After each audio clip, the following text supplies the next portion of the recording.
right, it's still AMAA 2021, and I've got the amazing Lateef Adedimeji. How are you doing? Very well, thank you. You look amazing, by the way. Thank you. All right, so tonight is all about appreciating the work you've put in over a period of time, and you got a nomination tonight. How does that make you feel, though? Fulfilled.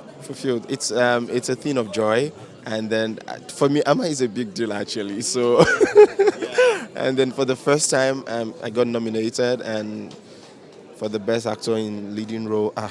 It's big, and I'm excited. Don't worry, we are going on with that tonight. I'm so optimistic about it. All right, so back in the day, we as Nigerians, Africans generally, didn't get a lot of recognition globally.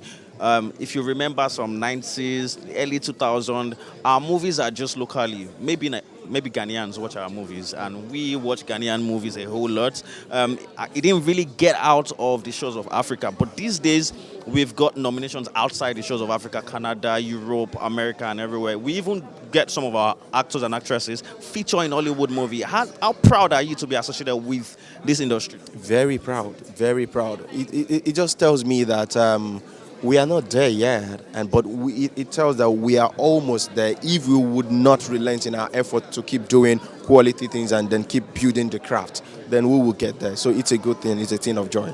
So the whole of Africa is right here tonight because I've spoken to people from South Africa, Rwanda, Kenya, and would I be wrong if I say AMAA is our Oscars?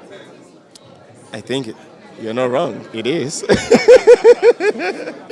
It is our own Oscar, but I know that we are also getting there to be nominated in the Oscar, and then we will get it. We will bring Definitely, we will get there. See, we are already clearing the path to that greatness. And tonight, one more yes. I want you to win tonight for personal reasons, which I'll probably tell you later. Then, apart from your nominations, are you rooting for any other person? Ayinla is also nominated in a couple of categories. Talking about that movie. Yeah, you depicted the great man, Ayinla Omorura himself. You depicted him. For a minute, I thought that was the man. I had no idea you were the one. But how easy was it for you to really act that role? It wasn't easy. It wasn't easy. For me, at first, when I got the call, I had to call them back again and again if there wasn't a mistake in the name, because it was the least of what I was expecting. I've always prayed for a waka pass on a Tunde Kilani set. When they came to me with the lead character, this is a mistake, it can't be. And then when I went through the script the first time, I saw a lot of music. I was like, this cannot be me, And then when TK put a call through to me, and then asked me to come to him so that we could discuss it, I tell you, for a truth, till the day we started filming, I still do not believe that I'm going to be playing the role. By the second day, I was like, okay, I think I'm doing this. Okay, now let's give it all of it. So it wasn't easy because there was no document. There were no documentation of Ayinla at all. No single interview in his lifetime. So there was nothing for me to actually study. Absolutely nothing. So it was basically me reading a lot of books about him. It was basically me listening to people, what they have to say about him. And then I had to go to where he lived for like a week. I was around that area. I had to go into his room where he sleeps and all of that. Just moving around and imagining him and then putting the character in my head and then forming all of the mannerism in my head. So everything about Ayinla that people saw was me forming it in my head because I never saw him. So it was basically from what people say, this is how he does this. I was like, okay, let me form it, and the rest is history. So, talking about Tunde Kilani, working with him, how was it like? How is Tunde Kilani himself like?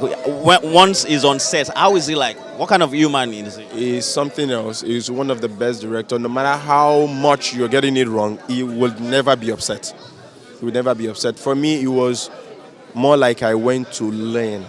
So I was on that set to learn, actually. Because I remember I took a line and I did a 20 take. He kept asking me what motivates me to move, what motivates me to do this, and if I do not give him enough reason, he will ask me to go back and do it until I got it right. So that was a whole learning process for me, and I loved it. All right, so finally, what are you working on now? What are you up to? I'm working on my own big project to come in January, by the grace of God. So let's be hopeful. Ladies and gentlemen, watch out for January 2022.